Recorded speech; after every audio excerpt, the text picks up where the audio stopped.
আলহামদুলিল্লাহ রাব্বিল আলামিন ওয়াসসালাতু ওয়াসসালামু আলা নাবিয়িনা মুহাম্মদ ওয়া আলিহি ওয়া আসহাবিহি আজমাইন, আম্মা বাদ। সম্মানিত ভাই বন্ধুগণ, আজকের আলোচনার বিষয়বস্তু হলো ফজরের সালাতের শ্রেষ্ঠত্বের 10টি কারণ। আমাদের দেশে বা আমাদের সারা দুনিয়াতে মসজিদগুলোতে অন্য 4 ওয়াক্তে মুসল্লি যাই থাকে ফজরের সময় তার চাইতে অনেক কম থাকে। যেই ওয়াক্তের গুরুত্ব সবচাইতে বেশি ওই ওয়াক্তে মুসল্লির পরিমাণ সবচাইতে কম, অথচ অন্য 4 ওয়াক্তে মুসল্লি এলাকায় নাও থাকতে পারে। জোহরের সময় কোনো ডিউটিতে কেউ থাকতে পারে, আসরের সময় কোথাও যেয়ে থাকতে পারে, মাগরিব এশায় বাজারঘাট কেনাকাটি মার্কেটিং বা অন্য কোনো কাজে মানুষ ব্যস্ত থাকতে পারে, মহল্লায় নাও থাকতে পারে। ফজরের সময় প্রত্যেকটা মানুষ কোথায় আছে? মহল্লায় আছে। একান্ত 2-1 বাদে প্রায় সবাই মহল্লায় আছে। তাহলে তো জোহরে যদি 4 কাতার হয়, আসরে যদি 4-5 কাতার হয়, মাগরিবে যদি 5-7 কাতার হয়, ফজরে তো 10 কাতার হওয়ার কথা, ঠিক না? ঠিক। কিন্তু ফজরে 1 কাতার পাইতে কষ্ট হয়ে যায়, 2 কাতার জোগাড় হইতে অনেক কষ্ট হয়ে যায়। প্রিয় বন্ধুগণ, এর কারণ কি? এর প্রধানতম কারণ হলো ফজরের নামাজের গুরুত্ব আমরা মুসলমানরা বুঝতে পারি নাই। ফজরের নামাজের 10টি ফজিলত, 10টি শ্রেষ্ঠত্বের বিশেষ কারণ, 10টি মর্যাদার বিশেষ কারণ, স্পেশালিটি আছে যেটি অন্য সালাতের জন্য নাই। তার ভিতরে প্রথম হলো ফজরের সালাত বা ফজরের নামাজ, এটা হলো ইমানের আলামত, ইমানদারের আলামত। কিসের আলামত ভাই? ইমানদারের আলামত। নামাজ মাত্রই ইমানদারের আলামত। যে ব্যক্তি ইমানদার সে মসজিদে আসবে, যাবে, তাকে তার ইমান আছে কথা সাক্ষ্য দেওয়ার নির্দেশ আমাদেরকে করা হয়েছে। যদি সে মসজিদে আসা যাওয়া করে, নামাজি হয়, নামাজি না, মসজিদে আসা যাওয়া করে না, তাহলে তার ইমানের সাক্ষ্য আমরা দিতে পারি না। কিন্তু ফজরের নামাজে হাজির হওয়া এটা ইমানদারিত্বের বিশেষ সাক্ষ্য, বিশেষ প্রমাণ। ইমানদার যে খাঁটি, নির্ভেজাল, পিওর, এটার প্রমাণ হলো ফজরের নামাজে কি হওয়া? উপস্থিত হওয়া। যদি কেউ ফজরের নামাজে উপস্থিত হতে না পারে, ফজরের নামাজ পড়তে তার কষ্ট হয়ে যায়, একদিন আসলে 10 দিন মিস হয়ে যায়, ফজরের নামাজে সে আসতেই পারে না, এরকম যদি হয় তাহলে বুঝতে হবে তার ইমান নিয়ে নতুন করে চিন্তা করা দরকার আছে। তার ইমানের ভিতরে যথেষ্ট ঘাপলা আছে। নবী সাল্লাল্লাহু আলাইহি ওয়াসাল্লাম বলেছেন, আবু হুরায়রা রাদিয়াল্লাহু তাআলা থেকে বর্ণিত, বুখারী এবং মুসলিমের হাদিসে আসছে, তিনি বলেন, লাইসা সালাতুন আফকালা আলাল মুনাফিকিনা মিনাল ফজর ওয়াল ইশা লাউ ইয়ালামুনা মা ফিহিমা লাআতাউহুমা ওয়ালাউ হাবওয়ান। ফজর এবং এশার নামাজ, এই 2 ওয়াক্ত নামাজ মুনাফিকদের উপরে পড়া সবচেয়ে কষ্টের। অন্য কোন নামাজ পড়তে মুনাফিকদের এত কি হয় না? কষ্ট হয় না। মুনাফিক কারা ভাই? মুসলমানের বেশভূষা ধারণ করছে, সমাজে টিকতে হয় তাই মুসলমানের সাথে সব কাজ তাল মিলায়া করে, কিন্তু তলে তলে তার ভিতরে কি নাই? ভিতরে ইমান নাই, একে বলা হয় মুনাফিক। এই মুনাফিকের ব্যাপারে নবী সাল্লাল্লাহু আলাইহি ওয়াসাল্লাম বলছেন যে লাইসা সালাতুন আফকালা আলাল মুনাফিকিনা মিনাল ফজর ওয়াল ইশা। ফজর এবং এশা, অন্য বর্ণনায় আসছে ফজর এবং আসর, কিন্তু সর্বাবস্থায় ফজরের কথা আগে বলা আছে। এই ফজরের নামাজ এটা মুনাফিকের জন্য এই নামাজে উপস্থিত হওয়া কষ্টসাধ্য। যার এই নামাজে উপস্থিত হওয়া সুযোগ হয় না, তৌফিক হয় না, কষ্ট হয়, বুঝতে হবে সেই ব্যক্তির ইমান নিয়ে যথেষ্ট করে প্রশ্ন তোলার সুযোগ আছে। আমি কি বুঝাতে পারছি প্রিয় ভাইয়েরা? তাহলে ফজরের নামাজে উপস্থিত হওয়া এটা কিসের আলামত? ইমানদারের আলামত। ফজরের নামাজে উপস্থিত না হইতে পারা কিসের আলামত? মুনাফিকের আলামত।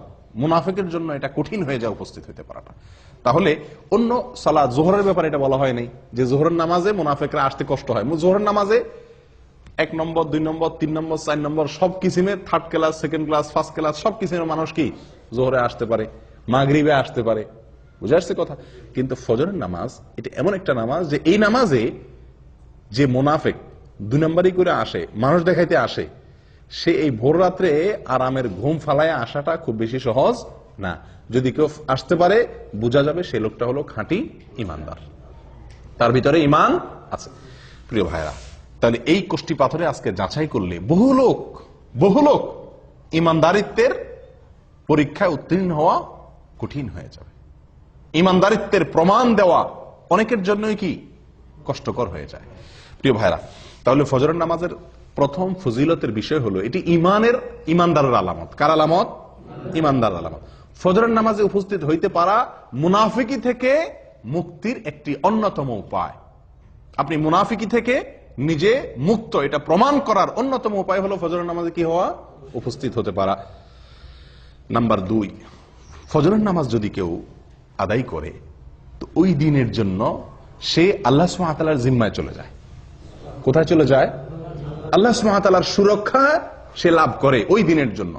ওই দিনের জন্য ইন্স্যুরেন্স হয়ে যায় আল্লাহ সুবহানাহু ওয়া তাআলার কাছে। নবী সাল্লাল্লাহু আলাইহি ওয়াসাল্লাম বলেছেন, জুনদুব ইবনে আব্দুল্লাহ ইবনে সুফিয়ান আল-বাজালি রাদিয়াল্লাহু তাআলা আনহু থেকে বর্ণিত, এটি সহিহ মুসলিমে আসছে। নবী সাল্লাল্লাহু আলাইহি ওয়াসাল্লাম বলেন, মান সাল্লা সুবহা ফাহুয়া ফি যিম্মাতিল্লাহ। যে ব্যক্তি ফজরের নামাজ পড়বে সে কার জিম্মায়? আল্লাহ সুবহানাহু ওয়া তাআলার জিম্মায় চলে যাবে। দুনিয়ার কোন লোক, দুনিয়ার কোন নেতা, দুনিয়ার কোন পুলিশ অফিসার, এসপি, ওসি যদি আপনারে বলে যে আপনি আমি দায়িত্বে আছি, কোনো কিছু আমাকে বলবেন, আপনার কোনো কিছু হবে না। এলাকার নেতা, এমপি সাহেব যদি বলে দেয়, আমাদের মনটা কত মনে কত সাহস হয় না? ও ভাই, আল্লাহ সুবহানাহু ওয়া তাআলা বলে দিচ্ছেন যে আল্লাহ ওই ব্যক্তির জিম্মা নেন। বড় কোনো বিপদ আপদ মুসিবত, কোন সমস্যার সম্মুখীন সে হবে না। আল্লাহ সুবহানাহু ওয়া তাআলা স্বয়ং তার জিম্মাদারি নিয়ে নেন। কোন ব্যক্তির? যে ব্যক্তি ফজরের নামাজ জামাতের সাথে। ফজরের নামাজ আপনি পড়লেন, তার মানে ওই দিনের জন্য আপনি গ্যারান্টি পেয়ে গেলেন যে আপনার জিম্মাদারি কে রাখছেন? আল্লাহ সুবহানাহু ওয়া তাআলা রাখছেন। আপনি দিনের বেলা চলেন ফিরেন কাজ করেন, আপনি নির্ভয়ে চলতে পারেন যে আপনার জিম্মাদারি আল্লাহ সুবহানাহু ওয়া তাআলা নিয়েছেন। এটা ফজরের নামাজের জন্য আছে, অন্য কোনো নামাজের জন্য এরকম কোনো কথা বলা হয় নাই। নাম্বার 3, ফজরের নামাজে হাজির হলে আপনার পক্ষে আল্লাহর ফেরেশতাগণ আল্লাহর কাছে গিয়ে সাক্ষ্য দিবে। আপনি যে ভালো মানুষ এ কথার সাক্ষ্য দিবে কে? ফেরেশতারা। আল্লাহ সুবহানাহু ওয়া তাআলা তো জানেন আপনি ফজরের নামাজ পড়ছেন, কিন্তু তারপরেও আল্লাহর ফেরেশতাগণ গিয়ে আপনার পক্ষে ওকালতি করবে, আপনার পক্ষে গিয়ে সাক্ষ্য দিবে যে আল্লাহ আপনার বান্দাকে আমরা নামাজে দেখে আসছি। নবী সাল্লাল্লাহু আলাইহি ওয়াসাল্লাম বলেছেন, এটিও বুখারী মুসলিমের হাদিস, আবু হুরায়রা রাদিয়াল্লাহু তাআলা থেকে বর্ণিত, তিনি বলেন, ফেরেশতারা, দিনের ফেরেশতারা এবং রাতের ফেরেশতারা উভয়ে পালা বদল করে দুনিয়াতে ডিউটি করতে আসে আসমান থেকে। একদল ফেরেশতা আসে দুনিয়াতে, সারা পৃথিবীতে তারা বিচরণ করে। তারা আসমান থেকে নামে কখন? ফজরের সময়। তারা দিনের বেলা ডিউটি করতে আসে। আরেকদল ফেরেশতা সারা রাত ডিউটি করেছিল, তারা ফজরের সময় উপরে উঠে যায়। আবার তারা আসরের সময় আসে। দিনের বেলা যারা ছিল তারা দিনের শিফটে ডিউটি করার পর তারা আসরের সময় আবার আসমানে উঠে যায়। এই যে ফেরেশতাদের পালা বদল হয়, 2 ওয়াক্ত সালাত, ফজর এবং আসর, এই 2 ওয়াক্ত সালাত হলো ফেরেশতাদের ডিউটি বদলের সময়। আর এই সময়ে যদি আপনি ফজরের নামাজে হাজির হন, তো এই ফেরেশতারা যখন আল্লাহর কাছে চলে যায়, তখন আল্লাহ তাআলা জিজ্ঞেস করেন তাদেরকে যে আমার বান্দাদেরকে কি অবস্থায় রেখে আসছো? বুঝে আসছে কথা? অমুককে অমুককে অমুককে অমুককে এদেরকে কি অবস্থা রেখে আসছো? তো যারা নামাজরত ছিল, আল্লাহ তাআলা তো জানেন কে কি অবস্থা আছেন। তারপর আল্লাহ তাআলা তাদের কাছ থেকে শুনে ওই নামাজি বান্দার জন্য একজন সাক্ষী আল্লাহ তাআলা সাব্যস্ত করেন। তার পক্ষে একজন সাক্ষী আল্লাহ তাআলা খাড়া করে দেন, ফেরেশতারা যেন সাক্ষী হয়ে যেতে পারে। তখন ফেরেশতারা বলে, আল্লাহ, আমরা যখন গিয়েছিলাম তখনও তারা সালাত আদায় করছিল, হ্যাঁ, আবার তারাকনাহুম ওয়া হুম ইউসাল্লুন ওয়া আতাইনাহুম ওয়া হুম ইউসাল্লুন। আমরা যখন সকালে ডিউটি করে আসছিলাম তখনও তারা নামাজ পড়তেছিল, আবার যখন বিকেলে গেলাম তখনও তারা আসরের নামাজ পড়তেছিল। ও ভাই, সেজন্য ফজরের নামাজ এবং আসরের নামাজ, তো এই ফজরের নামাজের বিষয়ে নবী সাল্লাল্লাহু আলাইহি সাল্লামের এই হাদিস থেকে বোঝা গেল যে যদি কেউ ফজরের নামাজে হাজির হয়, নামাজ পড়ে, তাহলে আল্লাহর ফেরেশতারা তার পক্ষে আল্লাহর কাছে কি দেয়? ভালো মানুষ হিসাবে, নামাজি হিসাবে সাক্ষী দেয়, সাক্ষ্য দেয়। কয়টা ফজিলত গেল? 3। 1 নম্বর হলো ইমানদারিত্বের পরিচয়, ফজরের নামাজে হাজির হওয়া।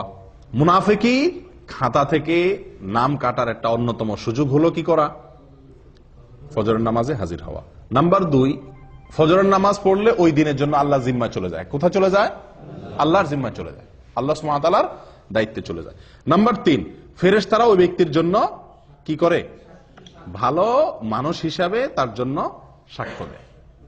ওই ব্যক্তি যে ভালো মানুষ, সে সাক্ষ্য কে দেয়? ফেরেশতারা আল্লাহ সুবহানাহু ওয়া তাআলার কাছে দেয়।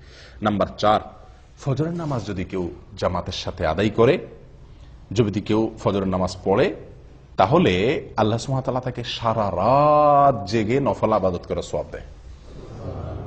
নবী সাল্লাল্লাহু আলাইহি ওয়াসাল্লাম বলেছেন, এটি সহিহ মুসলিমে আসছে, ওসমান ইবনে আফফান রাদিয়াল্লাহু আনহু থেকে বর্ণিত, মান সাল্লাল ইশা ফি জামাআহ ফাকান্নামা সাল্লা নিসফাল লাইল ফাকান্নামা কামা নিসফাল লাইল ওয়া মান সাল্লা সুবহা ফি জামাআহ ফাকান্নামা সাল্লাল লাইলা কুল্লাহ আও ফাকান্নামা কামাল লাইলা কুল্লাহ আও কামা ক্বাল।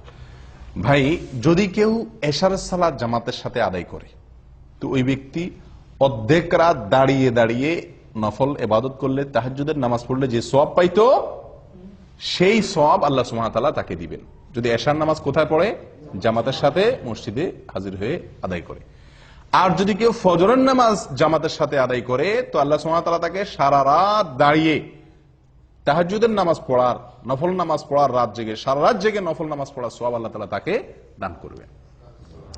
আপনি শুধু এশার নামাজটা জামাতের সাথে পড়ে ঘুমায় যান, এরপরে উঠে ফজরের নামাজটা জামাতের সাথে পড়েন, বাস সারাটা রাত ঘুমাইলেন, অথচ আপনার আমল নামার ডিউটি লেখা হলো আপনি নফল আমল করছেন, নফল নামাজ পড়ছেন। বিনা ডিউটিতে বেতন পাওয়ার একটা সুযোগ। কোন নামাজ? ফজরের নামাজ। কয় নম্বর গেল? 4। নাম্বার 5, ভাই কিয়ামতের দিন ভয়াবহ অন্ধকার হবে, ভয়াবহ অন্ধকার হবে। যার যার পার্সোনাল আলো দিয়ে চলতে হবে। বিভিন্ন পরিবেশ, বিভিন্ন পরিস্থিতি কিয়ামতের ময়দানে তৈরি হবে। যারা যারা ফজরের নামাজ জামাতের সাথে পড়বে, ফজরের নামাজ পড়বে, মসজিদে এসে ফজরের নামাজ আদায় করবে, তাদের ব্যাপারে 5 নম্বর ফজিলতের বিষয় হলো কিয়ামতের দিন আল্লাহ সুবহানাহু ওয়া তাআলা তাদের জন্য ফকফকা উজ্জ্বল লাইটের ব্যবস্থা করবেন। কথা বুঝে আসছে ভাই? ঝাপসা আলো না, উজ্জ্বল আলোর ব্যবস্থা থাকবে। কাদের জন্য? ফজরের নামাজে যারা জামাতে উপস্থিত হয় তাদের জন্য। নবী সাল্লাল্লাহু আলাইহি ওয়াসাল্লাম বলেছেন, আবু দাউদ এবং তিরমিজি বর্ণিত হয়েছে হাদিসটি, বাশশিরিল মাশাঈনা ফি যলামি ইলাল মাসাজিদি বিন নূরিত তাম ইয়াউমাল কিয়ামাহ। যারা পায়ে হেঁটে হেঁটে ভোরে ভোরে সূর্য ওঠার আগে অন্ধকারের মধ্যে, আলো আঁধারের মধ্যে যারা পায়ে হেঁটে হেঁটে মসজিদে আসে কষ্ট করে, সুসংবাদ দিয়ে দাও ওই সমস্ত আল্লাহর বান্দাদেরকে। কিসের সুসংবাদ দাও? বিন নূরিত তাম ইয়াউমাল কিয়ামাহ, কিয়ামতের দিন পরিপূর্ণ আলোর আলো আল্লাহ সুবহানাহু ওয়া তাআলা তার জন্য দান করবেন। ওই ব্যক্তির জন্য আলোর ব্যবস্থা করবেন, পার্সোনাল আলো। সবাই অন্ধকারে নিমজ্জিত থাকলেও তাকে আল্লাহ সুবহানাহু ওয়া তাআলা তার জন্য পার্সোনাল আলোর ব্যবস্থা করে রাখবেন, স্পেশাল আলোর ব্যবস্থা থাকবে। এবং সে আলো ঝাপসা আলো না। আপনি হাঁটবেন ফজরের সময় আলো আঁধারের আলো দিয়া, কিন্তু কিয়ামতের দিন আল্লাহ তাআলা যে আলো দিবেন তার বিনিময়ে এই যে কষ্ট করে অন্ধকারে হাঁটলেন, সে আলো হবে কি? অনেক ফকফকা, অনেক পরিষ্কার ঝকঝকে পরিপূর্ণ আলো যেটাকে বলা হয়। যদি কি করা হয় ভাই? ফজরের নামাজ জামাতের সাথে আদায় করা হয়, অন্ধকারে কষ্ট করে আলো আধারিতে আপনি হেঁটে মসজিদ পর্যন্ত আসেন। নাম্বার 6, ফজরের নামাজ যদি কেউ আদায় করে তো তার বিনিময়ে আল্লাহ সুবহানাহু ওয়া তাআলা তাকে জান্নাতের সবচেয়ে বড় পুরস্কার দান করবেন। জান্নাতের সবচেয়ে বড় পুরস্কার কি ভাই? না, সেটা তো আছেই। জান্নাতের ভিতরে মানুষ যত পুরস্কার, যত নেয়ামত আল্লাহ তাআলা দিবেন, হুরে আইন দিবেন, আল্লাহ সুবহানাহু ওয়া তাআলা তাদের জন্য যে কোনো ফল দিবেন, যা চাইবে তারা তা পাবে। কত নেয়ামত থাকবে না? দুধের নহর প্রবাহিত হবে, মদের নহর প্রবাহিত থাকবে, দুনিয়ারে নাপাক গান্দা মদ না, পবিত্র মদ। যাই হোক, অনেক নেয়ামতের আল্লাহ তাআলা ব্যবস্থা করবেন জান্নাতীদের জন্য। আল্লাহ সুবহানাহু ওয়া তাআলার যে নেয়ামতে জান্নাতীরা সবচেয়ে বেশি খুশি হবে, যে নেয়ামতের জন্য জান্নাতীরা সবচেয়ে বেশি লালায়িত থাকবে, কোনটা সেটা? আল্লাহ দিদার, আল্লাহর সাক্ষাৎ, আল্লাহর সাক্ষাৎ। জান্নাতীদের সবচেয়ে বড় চাহিদা থাকবে যেন তারা কি করতে পারে? আল্লাহ সুবহানাহু ওয়া তাআলাকে একটু সরাসরি দেখতে পারে। যারা ফজরের নামাজ নিয়মিত পড়ছে, সব সময় ফজরের নামাজ পড়ছে এবং আসরের নামাজ পড়ছে, ফজরের নামাজ এবং আসরের নামাজ পড়ছে, এরা আল্লাহ সুবহানাহু ওয়া তাআলাকে দেখবে কিরকম জানেন? পূর্ণিমার চাঁদ, পূর্ণিমার চাঁদে, পূর্ণিমার রাতে আকাশের চাঁদ কিরকম দেখা যায়? চাঁদের 1 তারিখ, 2 তারিখ, 3 তারিখ, 4 তারিখ, 5 তারিখ এই দিনগুলোতে চাঁদ এত স্পষ্ট, এত ক্লিয়ার দেখা যায়। কিন্তু পূর্ণিমার রাতে চাঁদ কিরকম দেখা যায়? নবী সাল্লাল্লাহু আলাইহি ওয়াসাল্লাম বলেন, পূর্ণিমার রাতে চাঁদ যেভাবে তোমরা দেখো পরিষ্কার, যারা সূর্য ডুবার আগে এবং সূর্য উঠার আগের যে নামাজ, সূর্য ডুবার আগের নামাজ হলো আসর, আর সূর্য উঠার আগের নামাজ হলো কি? ফরজ। নবী সাল্লাল্লাহু আলাইহি ওয়াসাল্লাম বলেন এই নামাজগুলো যাতে না ছুটে, এই নামাজগুলো যেন না ছুটে, সম্ভব হলে তুমি সেই দিকটার প্রতি ভালো করে কি করো? খেয়াল করো, লক্ষ্য রাখবে যাতে এই নামাজগুলো না ছুটে। তাহলে কি হবে? ওই আল্লাহ সুবহানাহু ওয়া তাআলাকে, জান্নাতের সবচেয়ে বড় নিয়ামত আল্লাহ তাআলাকে একেবারে স্পষ্টভাবে পরিষ্কার করে দেখার সুবর্ণ সুযোগ পাওয়া যাবে। আল্লাহ তাআলা আমাদের সকলকে সেই নিয়ামত দান করেন। 7 নম্বর পুরস্কার, ফজরের সালাত যারা পড়বে এবং বিশেষ করে জামাতের সাথে, তাদের জন্য জাহান্নাম থেকে মুক্তি। ওহ, কত বড় বড় পুরস্কার এক একটা। 7 নম্বর পুরস্কার কি রে ভাই? জাহান্নাম থেকে মুক্তির পরোয়ানা পাওয়া যাবে, জাহান্নাম থেকে মুক্তির পরোয়ানা পাওয়া যাবে। নবী সাল্লাল্লাহু আলাইহি ওয়াসাল্লাম বলেছেন, এটি সহিহ মুসলিমের হাদিস, লাইন ইয়ালিজান নার আহাদুন সাল্লা ক্বাবলা তুলুইশ শামসি ওয়া ক্বাবলা গুরুবিহা। ওই ব্যক্তি কখনো জাহান্নামে প্রবেশ করবে না। কিছু লোক আছে না ভাই, জাহান্নামে যাবে, ইমানদার যেহেতু, জাহান্নামের শাস্তি ভোগ করার পরে সে কোথায় আসবে? জান্নাতে আসবে। না, এরকম না। একবারে প্রথম চান্সে আপনি জান্নাতে যেতে পারবেন, ফার্স্ট চান্সে আপনি জান্নাতে যেতে পারবেন। জাহান্নামে যে সেখান থেকে এসে জান্নাতে ঢোকা লাগবে না। লাই আলিজা, কখনো প্রবেশ করবে না জাহান্নামে ওই ব্যক্তি, যে ব্যক্তি সাল্লা ক্বাবলা তুলুইশ শামসি ওয়া ক্বাবলা গুরুবিহা, যে ব্যক্তি সারা জীবন সব সময় চেষ্টা করছে ফজর এবং আসর এই 2 ওয়াক্ত নামাজ এর ব্যাপারে যত্নশীল ছিল, এই 2 ওয়াক্ত নামাজের পরে গাফলতি করে নাই, এই ব্যক্তি জাহান্নামে কখনো কি হবে না? প্রবেশ করবে না। ও ভাই, কত বড় বড় পুরস্কার এক একটা, লক্ষ্য করছেন? ফজরের নামাজের বিনিময়ে, আল্লাহু আকবার। আর এই নামাজটাতে আমরা সমাজের সবচেয়ে বেশি সংখ্যক লোক গাফেল থাকি, শুয়ে থাকি, অলসতা করি। কেউ হয়তো বলতে পারেন, আরে ভাই, এই যে জাহান্নাম থেকে মুক্তির জন্য কত আমলই তো আছে, এটা করলে জাহান্নাম থেকে মুক্তি, এটা করলে জাহান্নাম থেকে মুক্তি, ওইটা করলে জাহান্নাম থেকে মুক্তি, অনেক আমলের কথা আপনারা শুনছেন না? তো এতগুলার কি দরকার আছে? যে কোনো একটা করলে তো জাহান্নাম থেকে মুক্তি পাওয়া যায়, এরকম কারোর মনে প্রশ্ন আসতে পারে। তাদেরকে বলবো, ভাই, দুনিয়ার কোন আদালতে আপনি যদি আসামি হয়ে যান, তাহলে আসামির খাতা থেকে নাম কাটানোর জন্য আপনি কতগুলো পথ ধরেন? যত পথ আছে সবগুলা পথ ধরেন না? পয়সা রেডি রাখেন, যদি লাগে পয়সা দিয়া মামলা ডিসমিস করাইতে হবে। রাজনৈতিক কোন লিঙ্ক যদি থাকে, কাউকে দিয়ে হেলো করায় যদি ছাড়া পাওয়ার সুযোগ থাকে, তাহলে লিঙ্ক কোথায় কোথায় আছে সেগুলো খুঁজেন, কি খুঁজেন না। এরপরে আপনার নিজেকে নির্দোষ প্রমাণ করার জন্য কাগজপত্র যেগুলো জোগাড় করা দরকার সেগুলো জোগাড় করেন। এত কিছুর পরেও আবার যদি জেলে যাওয়া লাগে, তাহলে সংসার ব্যবসা বাণিজ্য কেমনে চলবে সেই ব্যবস্থাও রাখেন। অর্থাৎ আপনার সাধ্যে যতগুলো ওয়ে আছে সকল ওয়ে আপনি অবলম্বন করেন, উদ্দেশ্য যেন মামলাটা ডিসমিস করানো যায় দুনিয়ার আদালতে। ঠিক না ঠিক? ও ভাই, আখিরাতের আদালতে কোনো মামুখালু চলবে না, ঘুষ ঘাস চলবে না, হায় হেলো চলবে না। সেই জায়গাতে মুক্তির জন্য, সেই জায়গায় মুক্তি তো চিরকালের জন্য মুক্তি, সেই জায়গায় ধরা তো চিরকালের জন্য ধরা, তারপরে আর কোনো কোর্ট নাই, আদালত নাই। তাহলে সেখান থেকে মুক্তির জন্য একজন ইমানদার মানুষ যেই আমল শুনবে যে এই আমল করলে জাহান্নাম থেকে বাঁচা যাবে, খপ করে সেই ওই আমলটাকে ধরবে। ঠিক না বেঠিক? যে বিশ্বাস করবে জাহান্নামকে, সে তো একটা দুইটা ওই অবলম্বন করে এটা বলবে না, তুষ্ট হবে না যে ঠিক আছে তো জাহান্নাম থেকে বাঁচার জন্য যে একটা কাজ করছি তো খালাস হয়েছে তো, এরকম করবে। বরং কারণ আমার সেটার মাধ্যমে যে আমি জাহান্নাম থেকে মুক্তি পাবো, আমার সে আমলটা যে সলিড হয়েছে, পিওর হয়েছে, আল্লাহর কাছে গ্রহণযোগ্য হয়েছে, তার কোনো গ্যারান্টি তো নাই। এজন্য যতগুলো ওয়ে আছে জাহান্নাম থেকে বাঁচার জন্য, তার সবগুলো অবলম্বন করবে একজন ইমানদার মানুষ। অতএব ফজরের নামাজে হাজির হওয়া, ফজরের নামাজ নিয়মিত পড়া, এটি জাহান্নাম থেকে মুক্তির একটি অন্যতম উপায়। এবং এখানে শব্দটি লাই ইয়ালিজান নার, নবী সাল্লাল্লাহু আলাইহি ওয়াসাল্লাম বলেছেন লাই ইয়ালিজান না, কখনো জাহান্নামে প্রবেশ করবে না। আল্লাহু আকবার। তাহলে বোঝা যায় ফার্স্ট চান্সে সে কোথায় চলে যাবে? জান্নাতে চলে যাবে। আল্লাহ আমাদের সকলকে তৌফিক দান করেন। ভাই, 8 নম্বর ফজিলত ফজরের নামাজের, ফজরের নামাজ সবচেয়ে ফজিলতপূর্ণ সালাত হওয়ার 8 নম্বর ফজিলত হলো নবী সাল্লাল্লাহু আলাইহি সাল্লামের বরকতের দোয়া পাওয়া যাবে। কে কার দোয়া পাওয়া যাবে? নবী করিম সাল্লাল্লাহু আলাইহি সাল্লামের বরকতের দোয়া আপনার জন্য বরাদ্দ হয়ে যাবে। ভাই, আপনাকে যদি হারামের, মক্কার হারামের ইমাম সাহেব শেখ সুদাইস, শেখ সুরাইম, শেখ জুহানি, শেখ আলী আল হুজাইফি, ওনাদের মতো কেউ যদি আপনাকে খপ করে হাত ধরে কোন এক জায়গায় দেখা হইলো, বললো যে বাবা তোমার জন্য আমি আল্লাহর কাছে দোয়া করতেছি, আল্লাহ তুমি এর জীবনে বরকত দিয়ে দাও, আমাদের খুশির কোনো শেষ থাকবো? হ্যাঁ, হারামের ইমাম সাহেব আমার জন্য 2 হাত তুলে দোয়া করছে, সুবহানাল্লাহ, হারামে দাঁড়ায় দোয়া করছে, আমাদের মনটা কত খুশি হয়ে যাবে না? ও ভাই, কোথায় হারামের ইমাম, কোথায় হারামের ইমাম? স্বয়ং রাসূলুল্লাহ সাল্লাল্লাহু আলাইহি সাল্লামের দোয়া আপনার জন্য অটোমেটিক বরাদ্দ হয়ে যাবে, আপনি পেয়ে যাবেন। কি করলে? ফজরের নামাজ আদায় করলে।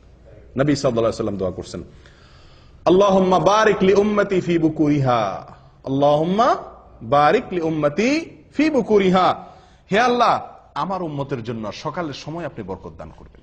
আল্লাহুম্মা বারিক লি উম্মতি ফি বুকুরিহা, হে আল্লাহ সকালের যে সময়, ভোরবেলা, এই সময়টাতে আমার উম্মতের জন্য আপনি বরকতের ফয়সালা, বরকতের বরাদ্দ করিয়েন। দোয়া করছেন কে?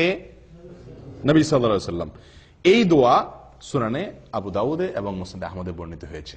ও ভাই, তাহলে ফজরের নামাজে যদি কেউ ঘুমে থাকে, সে কি নবী সাল্লাল্লাহু আলাইহি সাল্লামের বরকতের ভাগী হবে? কেউ যদি ফজরের নামাজ জামাতের সাথে না পড়ে, সে কি বরকতের ভাগীদার হবে?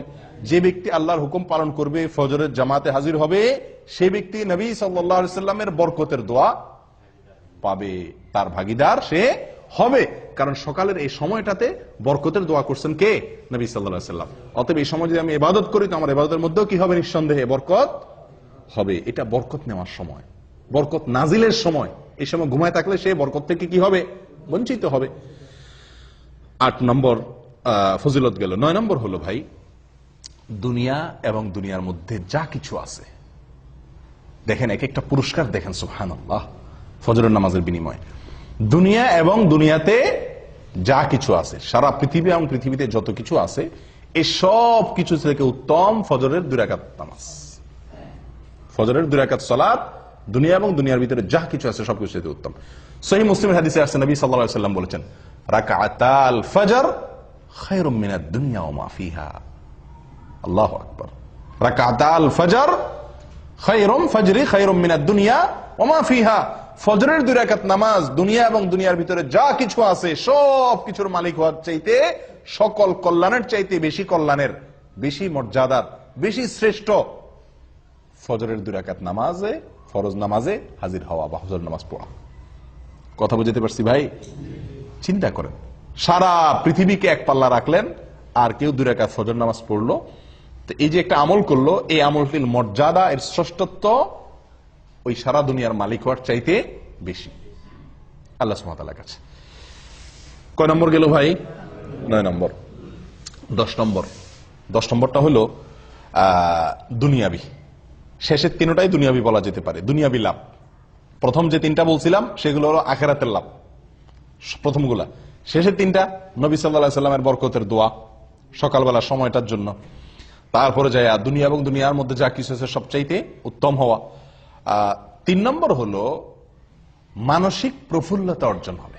ফজরের নামাজ যদি কেউ পড়ে, তাহলে কি হবে ভাই? মানসিক প্রফুল্লতা অর্জন হবে, মনটা ফুরফুরা হয়ে যাবে, মনটা ভিতরে এক ধরনের স্ফূর্তি অনুভব হবে, ঝরঝরা লাগবে, নিজেকে কি লাগবে? ঝরঝরা লাগবে, নির্ভার লাগবে, ফুরফুরা লাগবে, যদি আপনি কি করেন? ফজরের নামাজ আদায় করেন।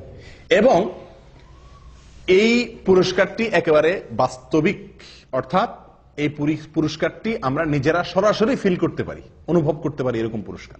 এটার জন্য অপেক্ষা করতে হবে না যে আপনি মারা যাবেন তারপরে পাবেন, না, এটা নগদ পুরস্কার। ফজরের নামাজের নগদ পুরস্কার হলো শেষের পুরস্কারটা। সেটা কোনটা? ফজরের নামাজ আদায় করলে মনটা কি হয়ে যাবে? হালকা হয়ে যাবে, নির্ভার হয়ে যাবে, পাতলা হয়ে যাবে, ফুরফুরে হয়ে যাবে, ঝরঝরা হয়ে যাবে, প্রফুল্ল হয়ে যাবে। কিভাবে? তার বিবরণ নবী সাল্লাল্লাহু আলাইহি ওয়াসাল্লাম আমাদেরকে শুনাইছেন সহিহ বুখারী এবং মুসলিমের হাদিসে। তিনি বলেন, মানুষ যখন ঘুমায় ভাই রাতে, তো শয়তান তার কপালে 3টা গিরা দেয়। শয়তান তার কপালে কয়টা গিরা দেয়? 3টা গিরা দেয়। গিরা দেওয়া মানে কি? গিরা দেওয়া মানে হলো, আমি বলি যে মানে মাথা টিপে আর কি, মাথা টিপে। মাথা টিপার মতো কাজ করে আর কি তার এই গিরাগুলা। উদ্দেশ্য, এই গিরা দেওয়ার উদ্দেশ্য হলো সে যাতে শোয়া থেকে কি করতে না পারে, উঠতে না পারে, সেজন্য তার কপালে এই গিরা দিয়ে রাখে। এই গিরা দিলে হয়তো মানে কিভাবে সে গিরা দেয়, গিরা তো আর দেখা যায় না, হয়তো বা মানুষের যাতে ঘুম আরামের সাথে আসে বা অলসতা আসে, এই জাতীয় কোনো অদৃশ্য গিরা দেয় কে? শয়তানে। চিরশত্রুয়ে, চিরশত্রুয়ে, চিরদুষ্টুয়ে আমাদের মাথা কপালে 3টা গিরা দেয় ঘুমাইলে। এরপরে যখন ফজরের সময় হয়, ভোরবেলা হয়, আল্লাহর কোন বান্দা যদি তার ভিতরে ইমানের শক্তি থাকে, তার ভিতরে যদি কি থাকে, ইমানের শক্তি থাকে, আর কোন রকম একটু সাহস করে বাহাদুরের মতো কম্বলটা ফেলা দিয়ে এরকম উঠতে পারে, তো সঙ্গে সঙ্গে শয়তান মিয়ার একটা গিরা কি হয়ে যায়, খুলে যায়। শয়তানের কি হয়ে যায়, একটা গিরা খুলে যায়। গিরা দিয়ে দিলে শরীরটা ভার হয়ে যায়, উঠতে পারে না, অলসতা লাগে, মজা লাগে। আপনারা লক্ষ্য করে দেখেন, অন্য কোন সময়ের ঘুম এত মজার হয় না, ঠিক ফজরের সময়ের ঘুমটা যত কি হয়, মজার হয়। এর মানে কি? এর মানে হলো ওই দুষ্ট শয়তান হয়তো শরীর টিপে, বুঝে আসছে কথা? এত আরাম করে ঘুমটা আসে, সারা রাত যার ঘুম না আসে তারও ঘুম আসে কখন? ফজরের সময়, ঠিক না ঠিক? এর মানে কি? এর মানে হলো শয়তানের সর্বশক্তি নিয়োগ করে সে, যাতে আপনি ফজরের সময় মসজিদে যেতে না পারেন। আসরে যান, বাধা দিতে পারলো না, তার এত বেশি টেনশন নাই। মাগরিবে গেছেন, এশায় গেছেন, জোহরে গেছেন, পারলো না সে ঠেকাইতে, এত বেশি টেনশন নাই। কিন্তু ফজরে আপনাকে ঠেকাইতে পারলে তার বিশাল লাভ, আপনাকে জাহান্নামে নেওয়ার জন্য অনেক দূর সে আগে গেল। এই জন্য সে তার সর্বশক্তি প্রয়োগ করে 3টা গিরা দেয়, যাতে ফজরের সময় আপনি হাজির হইতে না পারেন। এই জন্য তো এই গিরা খায়া বেশিরভাগ মুসল্লি মসজিদে আসতে পারে না। ফজরের সময় এই 3 গিরা খায়া শয়তানের বান্ধন খুলা আর আসার মতো ইমানি শক্তি থাকে না। ও ভাই, যদি আল্লাহর কোনো বান্দা যদি ফজরের সময় সাহস করে, হিম্মত করে, যখনই শয়তান তার মনে ওয়াসওয়াসা দেয়, হাদিসে আসছে শয়তান কানে কানে বলে, আমাদের মনের মধ্যে বলে, কি বলে? লাইলুন তওয়িল ফারকুদ, আর রাত এখনো কি অনেক লম্বা, আরো ঘুমা, আরেকটু ঘুমা। আপনি লক্ষ্য করে দেখছেন, ফজরের আজান হয়ে গেছে, তখনও কম্বলটা টাইনে আমরা গায়ে দেই, ঠিক না? 20 মিনিট পরে জামাত দাঁড়াবে, উযু করতে 10-15 মিনিট চলে যাবে, উঠে যাই না, তখনও কম্বলটা আমরা টেনে গায়ে দেই। কারণ কি? ওই যে শয়তান আমাদের মাথায়, মনের ভিতরে ওয়াসওয়াসা ঢুকাই দিছে যে কি, লাইলুন তাওয়িল ফারকুদ, রাত অনেক, এখনো অনেক সময়, তুই আর একটু ঘুমা। সারা রাত ঘুমাইলেন, 4 ঘন্টা, 5 ঘন্টা, 6 ঘন্টা ঘুমাইলেন, কিন্তু এই 5 মিনিট না ঘুমাইলে আপনি মরে যাবেন না, কিন্তু মনে হয় যে 5 মিনিট না ঘুমাইলে মনে মরে যাবেন, এরকম লাগে না ওই সময় উঠতে? কারণ শয়তান তার সর্বশক্তি প্রয়োগ করে গিরা তো দেয়, এরপর আপনার কানে কানে ফিসির ফিসির করে বলে। আসলেই আপনি লক্ষ্য করে দেখেন, মনে হয় যে কেউ একটা বলে মনে মনে, অনেক সময় আছে এখন, ঠিক না ঠিক? ও ভাই, তো আল্লাহর কোনো বান্দা যদি ঘুম থেকে উঠে যেতে পারে কম্বল ফেলে দিয়ে, আমি নবী সাল্লাল্লাহু আলাইহি সাল্লামের বরকতের দোয়া নিতে চাই, আমি জান্নাতে এক চান্সে যেতে চাই, জান্নাতে গিয়ে আল্লাহ তাআলাকে একেবারে পরিষ্কার পূর্ণিমার চাঁদের মতো আল্লাহ সুবহানাহু ওয়া তাআলাকে দেখতে চাই, আমি জাহান্নাম থেকে মুক্তি চাই, আমি ঈমানদারিত্বের পরিচয় দিতে চাই, মুনাফিকের খাতা যেন নাম লেখা না হয়, আমি আল্লাহর নিরাপত্তার ভেতরে প্রবেশ করতে চাই, আমি ফেরেশতাদের সাক্ষ্য পেতে চাই, আমি সারা রাত জেগে ইবাদতের সওয়াব পেতে চাই, আমি কিয়ামতের ময়দানে উজ্জ্বল আলো যেন হয় আমার জন্য, তার ভাগীদার যেন আমি হতে পারি, সেটা চাই। এই কথাগুলো মাথায় রেখে যদি আপনি কম্বলটারে কি করতে পারেন, ফেলে দিতে পারেন, এবং এই হাদিসটা মাথা রাখতে পারেন, নবী সাল্লাল্লাহু আলাইহি ওয়াসাল্লাম বলেছেন, ফজরের সময় শয়তান যে গিরা দেয় এবং আপনারে মজার ঘুম পাড়ানোর চেষ্টা করে, এটা যদি আপনি মাথায় রেখে ঝেড়ে ফেলে উঠে যেতে পারেন, সঙ্গে সঙ্গে একটা গিরা শয়তানের খুলে যায়। এরপরে যদি আপনি গিয়ে কষ্ট করে উঠার পরেও কিন্তু একটু অলসতা হালকা হালকা লাগে, হালকা হালকা, শীতের দিন তো বেশি কষ্ট হয়, গরমের দিনও একটু কষ্ট হয়, যা কোন রকম হিম্মত করে যদি পানিতে হাত দিয়ে বিসমিল্লাহ বলে ওযুটা করে ফেলতে পারেন, ওযুটা করার পরে দেখবেন শরীরটা আরো অর্ধেক পাতলা হয়ে গেছে, কারণ গিরা আরেকটা তখন খুলে যায়। এরপরে আরেকটু বাকি থাকে, মসজিদে যাব না রুমে পড়ে ফেলবো, আরেকটু অলসতা থাকে। এরপর যদি সাহস করে বাইর হয়ে যান হিম্মত হয়ে মসজিদের দিকে এবং আসেন, ফজরের নামাজটা যদি পড়ে ফেলতে পারেন কোন রকম, সঙ্গে সঙ্গে 3 নম্বর গিরাও কি খুলে যায়, শরীর ফুল পাতলা হয়ে যায়। এই যে নবী সাল্লাল্লাহু আলাইহি সাল্লামের হাদিসটি, 3টা গিরা খুলে শরীর পাতলা হয়ে যাওয়া, নির্ভার হয়ে যাওয়া, এটা আমরা বাস্তবে সব সময় অনুভব করার সুযোগ আছে, আছে না নাই? আমরা সবাই অনুভব করি, হয়তো খেয়াল করি না। আপনি লক্ষ্য করে দেখেন, রাতে শোয়ার পরে ভোর রাতে শরীরে যে ভার মনে হয় যে উঠলে মনে হয় মরে যাব, এত কষ্ট, এত আরামের ঘুম বাদ দিয়ে উঠলে, এই ঘুম ছেড়ে উঠলে মনে হয় আমি শেষ, এরকম মনে হয় না? কিন্তু উঠা বসার পরে, কম্বলটা ছেড়ে দিয়ে নামার পরে দাঁড়াতে পারলে মনটা অনেকটা পাতলা মনে হয়, ঠিক না? ঠিক, অনেকটা পাতলা, কারণ যে গিরা খুলে গেছে। ওযু করার পরে আরো পাতলা মনে হয়, হালকা হয়ে গেছে। আর ফজর পড়ার পরে তো একেবারে পরিপূর্ণ ফ্রেশ হয়ে যায় মনটা। আমি কি বুঝাতে পারছি ভাই? একদম ফ্রেশ হয়ে যায় ফজরের সালাত জামাতের সাথে আদায় করার পরে। একজন মানুষ ফজরের নামাজ না পড়ে, কোনোদিন আপনি ফজরের নামাজ না পড়ে কাজে যান, উঠেন, অন্যান্য কাজে লাগেন, আপনি যতই কাজ করেন আপনার মনের ভিতরে এক ধরনের ভার, এক ধরনের আনফ্রেশনেস আপনি অনুভব করবেন। কিন্তু যদি ফজর নামাজ জামাতে পড়তে পারেন তাহলে ইনশাআল্লাহ ওই দিনটা আপনার মনটার মধ্যে কি থাকবে? ফুরফুরে একটা ভাব থাকবে। ও ভাই, তাহলে গিরা খোলার কাহিনী বুঝতে পারছেন তো?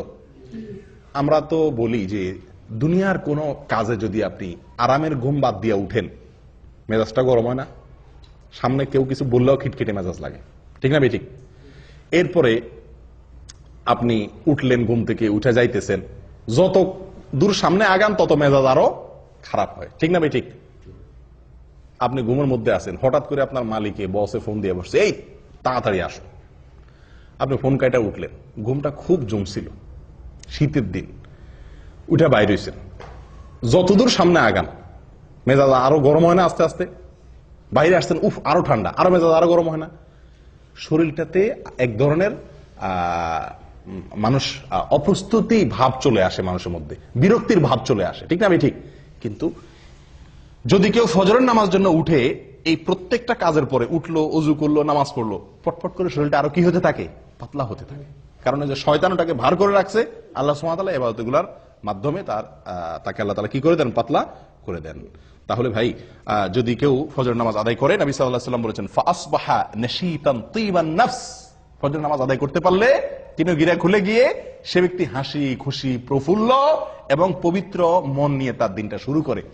আর যদি কেউ ফজর নামাজ না পড়তে পারে, ওয়াইল্লা আসবাহা খাবিসান নাফসি কাসলান, সারাটা দিন তার শরীর মেজমেজ, অলসতা, এগুলা করতে করতে চলে যায়। আপনি পরীক্ষা করে দেখেন।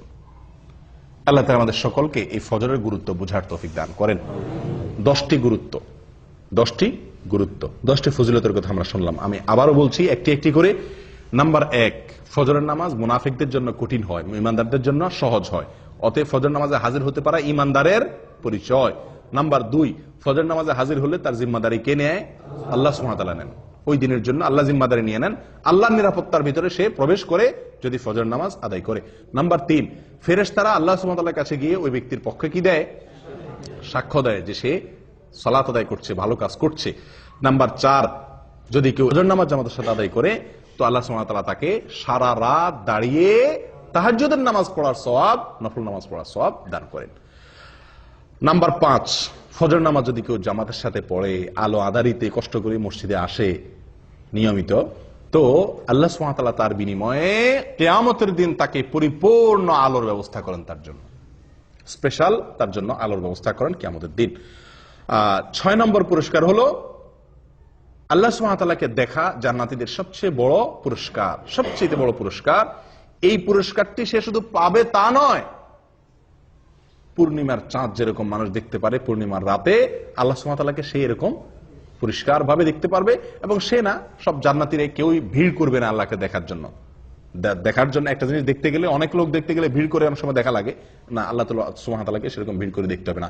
এক কথা, আল্লাহ সুবহানাহু ওয়া তাআলার সাথে সাক্ষাৎ নসিব হবে, দিদার নসিব হবে। কি করলে? ফজর নামাজ জামাতের সাথে আদায় করলে, নিয়মিত আদায় করলে। 7 নম্বর আমল ভাই, 7 নম্বর আমল হলো জাহান্নাম থেকে মুক্তির পরোয়ানা পাওয়া যাবে। কোত্থেকে? জাহান্নাম থেকে মুক্তি। ওই ব্যক্তি জাহান্নামে প্রবেশ করবে না যে ব্যক্তি আসর এবং ফজরের নামাজের যত্ন করবে। নবী সাল্লাল্লাহু আলাইহি ওয়াসাল্লাম তাকে পরামর্শ দিয়েছেন আমাদেরকে, তোমরা যদি সম্ভব হয় চেষ্টা করো যেন আসর এবং ফজরের নামাজ কখনো না ছুটে তোমাদের। বুঝে আসছে কথা? তাহলে কি হবে? নবী সাল্লাল্লাহু আলাইহি ওয়াসাল্লাম বলেছেন জাহান্নামে প্রবেশ সে ব্যক্তি করবে না। 8 নম্বর আমল হলো সকালের সময়ের জন্য নবী সাল্লাল্লাহু আলাইহি ওয়াসাল্লাম কি করছেন? দোয়া করেছেন। কিসের দোয়া করছেন? বরকতের দোয়া করেছেন। তো এই ফজরের সময়টা, এই সময়টার জন্য নবী সাল্লাল্লাহু আলাইহি ওয়াসাল্লাম বরকতের দোয়া করছেন। কেউ যদি ফজরের নামাজ পড়ে উঠে আল্লাহর ইবাদত করে তাহলে সে নবী সাল্লাল্লাহু আলাইহি ওয়াসাল্লামের কেমন যেন সে কি হলো? বরকতের ভাগীদার হয়ে গেল। এই টাইমে যে কাজ করবে ওই কাজে তার বরকত হবে। 9 নম্বর হলো ভাই, ফজরের নামাজের 2 রাকাত ফরজ নামাজ আদায় করা দুনিয়া এবং দুনিয়ার মধ্যবর্তী সব কিছুর মালিক হওয়ার চাইতে বেস্ট এবং শ্রেষ্ঠ সম্পদশালী সে ব্যক্তি হয়ে গেল। 10 নম্বর হলো ফজর নামাজ যদি জামাতের সাথে আদায় করেন তাহলে মনটা প্রফুল্ল হয়ে যাবে, হাসি খুশি হয়ে যাবেন, নির্ভর হয়ে যাবে, পাতলা হয়ে যাবে এবং এভাবে আপনার সারাটা দিন কাটবে। কয়টা ফজিলত গেল? 10টা। 11 নম্বর একটা সম্পূরক ফজিলতের কথা বলি, সেটাও দুনিয়াবী ফজিলত। সেটা হলো স্বাস্থ্যের দিক থেকে একজন মানুষ যদি ফজর নামাজে উঠে অনেক রোগ বালাই থেকে আল্লাহ তাআলা তাকে হেফাজত করেন। যে ব্যক্তি সকালে ঘুমায় থাকে ওই ব্যক্তির চাইতে যে ব্যক্তি সকালে উঠে ওই ব্যক্তির জন্য স্বাস্থ্যগত দিক থেকে সে ব্যক্তি অনেক বেশি ভালো থাকে। দেখুন আমাদের ইয়েতে উর্দুতে একটা প্রবাদ বা হিন্দিতে একটা প্রবাদ আছে, সুবাহ কি হাওয়া হাজার বিমারিও কি দাওয়া। সকালবেলার হাওয়া এটা হাজার হাজার রোগের ঔষধ। একজন মানুষ যদি ফজরের নামাজের সময় উঠে ফজরের নামাজের সময় মসজিদে আসে পায়ে হেঁটে, তাহলে সকালে হাওয়া তার গায়ে লাগবে কি লাগবে না? যে ঘুমা রয়েছে 7টা-8টা বাজে উঠছে তার তো এই নসিব হয় নাই। তাহলে স্বাস্থ্যের জন্য এটা কি অত্যন্ত ভালো, সকালে ফজর নামাজ জন্য উঠতে পারা। ও ভাই, আমাদের বিশেষ করে প্রবাসে এবং দেশেও বহু লোককে দেখা যায় ফজরের নামাজ পড়ে। কখন পড়ে? সূর্য ওঠার পরে, মানে তার মন মতো। সোজা কথা, সকাল 7টা অথবা 8টা বাজে ফজরের নামাজ পড়ে। আবার হাদিসও দেয় অনেকে। হাদিস কি? নবী সাল্লাল্লাহু আলাইহি ওয়াসাল্লাম বলেছেন, মান নামা আন সালাতিন আও নাসিয়াহা ফালইউসাল্লিহা ইযা যাকারাহা ফাইন্না যালিকা ওয়াক্তুহা। নবী সাল্লাল্লাহু আলাইহি ওয়াসাল্লাম বলেছেন, যদি কেউ ঘুমায় যায়, ঘুমের কারণে উঠতে না পারে, অথবা ভুলে যায়, তাহলে তার যখন স্মরণ হবে বা ঘুম ভাঙবে তখনই তার নামাজ পড়বে, তার গুনাহ হবে না, ওইটাই তার জন্য নামাজ। বাহ! এই হাদিস দেখায় 12 মাস বহু লোক আছে ওই ফজরের নামাজের সময় উনি ঘুমায় থাকেন। উনি 8টা বাজে, 7টা বাজে, 9টা বাজে উঠা মাশাআল্লাহ করে নামাজ পড়েন, এবং এটা 12 মাস বা বেশিরভাগ সময়। এরকম বহু লোক আছে না? আমি বহু লোক দেখছি, জিজ্ঞাসা করছি তো উনি হাদিস শুনে দিয়েছেন। নবী সাল্লাল্লাহু আলাইহি ওয়াসাল্লাম বলছেন ঘুমায় গেলে মাফ, ঘুম থেকে উঠে পড়বেন। বাহ! ঘুমায় গেলে কার জন্য মাফ? যে ব্যক্তি ঘুম থেকে উঠতে পারে নাই, কদাচিৎ হঠাৎ একদিন ঘটে গেছে, অ্যালার্ম দিয়ে রাখছে, সবারে বলে রাখছে, আজানও শুনে নাই, সবগুলো মিস হয়ে গেছে, ঘুম এত ভার হয়ে গেছে, অ্যাক্সিডেন্টলি একদিন হয়ে গেছে, তার জন্য এটা। নবী সাল্লাল্লাহু আলাইহি ওয়াসাল্লামের নিজেরও একদিন ফজর নামাজ ছুটে গেছে। ঘুম থেকে উঠছেন সূর্য ওঠার পরে, ওনার সাথে সব সাহাবীরা মিলে সফরে ছিলেন, শরীর ক্লান্ত ছিল, ঘুম আসছে, একজনকে উনি পাহারাদার রাখছেন। অ্যালার্ম ঘড়িতে তখন ছিল না, একজনকে পাহারাদার রাখছেন, বলছেন তুমি ডাইকে দিবা। এই বেচারারও কি এসে গেছে? ঘুম এসে গেছে। আসলে এবার সবাই ঘুম, ফজর নামাজের রক্ত শেষ, সূর্য উঠে গেছে, যখন রোদ লাগা শুরু হয়েছে এবার সবাই আস্তে আস্তে ঘুম ভাঙছে। নবী সাল্লাল্লাহু আলাইহি ওয়াসাল্লামকে আল্লাহ সুবহানাহু ওয়া তাআলা এই এক ওয়াক্ত জীবনে ফজর নামাজ দেরি করায়া পড়াইছেন আমাদের শেখার জন্য। আমাদের কিসের জন্য? শেখার জন্য, যেন এরকম জীবনে হইলে কি করব সেই পদ্ধতি আমরা জেনে নিতে পারি। কিন্তু এটা ওনার জীবনে কয়বার হয়েছে? একবার। আর আপনি প্রতিদিন সে কাম করবেন। ওনার যুগে তো অ্যালার্ম আলা ঘড়ি ছিল না, মসজিদের মাইকের আজান শোনা যেত না। আপনার যুগে সব ব্যবস্থা আছে, আপনি 4-5বার অ্যালার্ম দেন, মাশাআল্লাহ, বিমান তো মিস হয় না, রেলগাড়ি তো মিস হয় না, ডিউটি টাইম তো মিস হয় না, ফজর কেমনে মিস হয়? হ্যাঁ, ওখানে তো মিনিট সেকেন্ড হিসাব করে আসেন, ফজর নামাজ তো মিনিট সেকেন্ড হিসাব করে আসার দরকার হয় না, ঠিক না বে ঠিক? তাহলে এখানে কিভাবে মিস হয়? এগুলো সব হলো গাফলতি, এগুলো সব হলো কি? গাফলতি। আল্লাহ সুবহানাহু ওয়া তাআলা বলেছেন, ফাওয়াইলুল লিল মুসাল্লিন আল্লাযীনা হুম আন সালাতিহিম সাহুন। নামাজ পড়লেই শুধু হবে না, গাফলতি করবেন, অলসতা করবেন, 4 ওয়াক্ত পড়বেন, 1 ওয়াক্ত পড়বেন না, এই টাইপের মুসল্লি সবচাইতে আজকে বেশি। 4 ওয়াক্ত হাজির হয়, ফজরে আসে না, 3 ওয়াক্ত হাজির হয়, 2 ওয়াক্ত পড়ে না সুবিধা মতো, অথবা যখন উঠে তখন।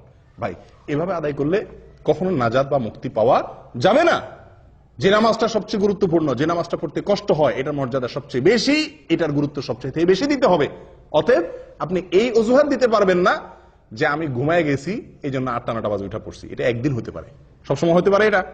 আপনি যদি অ্যালার্ম দিয়ে রাখেন, বেনামাজি লোক থাকলে বাদ দেন, আজকে দেরিতে শুয়েছি সেজন্য নামাজ বাদ গেছে, তাহলে কালকে আমি তাড়াতাড়ি শুয়ে যাই, চেষ্টা করলে এই সমস্যা থেকে বের হয়ে আসা সম্ভব কি সম্ভব না? অতএব 12 মাসের জন্য 8টা-9টা বাজে যারা নামাজ পড়েন তারা জেনে রাখবেন তাদের এই নামাজ মন মতো নামাজ হবে। কোম্পানির ডিউটি আপনাকে একটা টাইম বেঁধে দিয়েছে এতটা থেকে এতটা, আপনি মন মতো অন্য টাইমে যা ডিউটি করে চলে আসছেন, কি বলেন? বেতন দিবে আপনারে? আপনাকে বলছে 8টা টু 5টা তোমার ডিউটি, আপনি 8টা টু 5টা অন্য কোনো কাজ করে ঘুরে ঘেরা সমনষ্ট করে ঘুমায় টুমায় থাকলেন, 5টার পরে যায় কেউ নাই, আপনি ঘুরে ঘেরা 5টার পরে 8 ঘন্টা যায় বয়ে থাকলেন, টুকটাক কিছু কাম কাজ করলেন, মাস শেষে করুন বেতন দেন, আপনারা দিবে কেউ বেতন? কোনো পাগলে? আল্লাহ সুবহানাহু ওয়া তাআলা বলেছেন ইন্নাস সালাতা কানাত আল মুমিনিনা কিতাবাম মাওকুতা, সালাত নির্দিষ্ট সময় আল্লাহ তাআলা নির্ধারিত করে রাখছেন, নির্দিষ্ট সময়, ওই সময় পড়তে হবে। আপনার মন মতো 9টা বাজে ঘুম থেকে উঠে ফজর পড়লে আদায় হবে না, এটা হঠাৎ একদিন হতে পারে বিশেষ কোনো কারণে, বিশেষ কোনো অজুহাতে। ও ভাই, ফজরের এই নামাজটির গুরুত্বের আরো কয়েকটি দলিল আছে ভাই। কোরআনে আল্লাহ সুবহানাহু ওয়া তাআলা শপথ করেছেন সকালের সময়টার, দিন এবং রাতে 24 ঘন্টার ভিতরে যে কয়েকটি সময় সবচেয়ে মূল্যবান তার ভিতরে একটা হলো এই সকালবেলা। আল্লাহ সুবহানাহু ওয়া তাআলা কোরআনে শপথ করেছেন ওয়াল ফাজরি ওয়া লায়ালিন আশ, ফজরের শপথ, কারণ ফজর টাইমটা গুরুত্বপূর্ণ। আল্লাহ সুবহানাহু ওয়া তাআলা বলেছেন ওয়াস সুবহি ইযা আসফার, বলছেন কি বলেন নাই? সকালের শপথ, কারণ সকালের টাইমটা গুরুত্বপূর্ণ, ভোরের টাইমটা। আল্লাহ সুবহানাহু ওয়া তাআলা এরকম কোরআনে বহু জায়গায় এরকম নির্দেশ করেছেন। এক জায়গায় বলেছেন ওয়াসাব্বিহ বিল আশি ওয়াল ইবকার, সকালে এবং সন্ধ্যায় এই দুই টাইমে আল্লাহর পবিত্রতা বর্ণনা করো, ইবাদত করো, নামাজ পড়ো। ও ভাই, তাহলে এই টাইমটার গুরুত্ব বোঝা গেছে তো? অতএব এই টাইমটার প্রতি যত্ন রাখতে হবে। ভাই, ফজর নামাজ পড়তে কষ্ট কেন হয়? এর প্রধান কারণ হলো রাতে দেরিতে শোয়া। ফজরের নামাজ জামাতের সাথে পড়তে না পারা, টাইম মতো পড়তে না পারা, উঠতে না পারার মূল কারণ কি? রাতে দেরিতে শোয়া। আমাদের আয়েশা বলেছেন নবী সাল্লাল্লাহু আলাইহি ওয়াসাল্লামের বিষয়ে যে কানা ইয়াকরাহুন নাওমা ক্বাবলা আল আইশা ওয়াল হাদিসা বাদা, নবী সাল্লাল্লাহু আলাইহি ওয়াসাল্লাম এশার আগে কথা বলা এটা তার খুব অপছন্দের কাজ ছিল। এশার আগে ঘুমানোটা অপছন্দের কাজ ছিল, আর এশার পরে কথাবার্তা বলাটা তার অপছন্দের কাজ ছিল। দিনী কথা, স্বামী স্ত্রীর কোনো দরকারি কথা, এটা ছাড়া অন্য কোনো কথা তার পছন্দ ছিল না। আর আমাদের আড্ডাবাজি শুরুই হয় কখন? এশার পরে, 11টা 12টা 1টা বাজে। তো এই বাঁচতে বাঁচতে শুতে শুতে যদি দেরি হয়, এই জন্য ফজরের সময় উঠতেও কি হয়ে যায়? কষ্ট হয়ে যায়। ভাই, আমার নামাজ আমার জান্নাত, আমার নামাজ আমার জীবন, আমার নামাজ আমার জাহান্নাম থেকে মুক্তির কারণ, আমার এই ফজর আমার কিয়ামতের দিনের আলো, আমার এই ফজর আমার নবীর দোয়া, আমার এই ফজর এটা ফেরেশতাদের সাক্ষ্য আমার পক্ষে পাওয়া, আমার এই ফজর মানে আমার সারাদিনের গ্যারান্টি আল্লাহর কাছ থেকে নিয়ে নেওয়া। এত বড় ফজিলতের আমল, এটা আমাকে ফজরের সময় করতে হবে। এটা যদি মাথায় থাকে তাহলে রাতে শুইতে কি হবে না? দেরি হবে না। আল্লাহ তাআলা আমাদের সকলকে তৌফিক দান করুক। জাযাকুমুল্লাহ ওয়া আখিরু দাওয়ানা আলহামদুলিল্লাহি রাব্বিল আলামিন।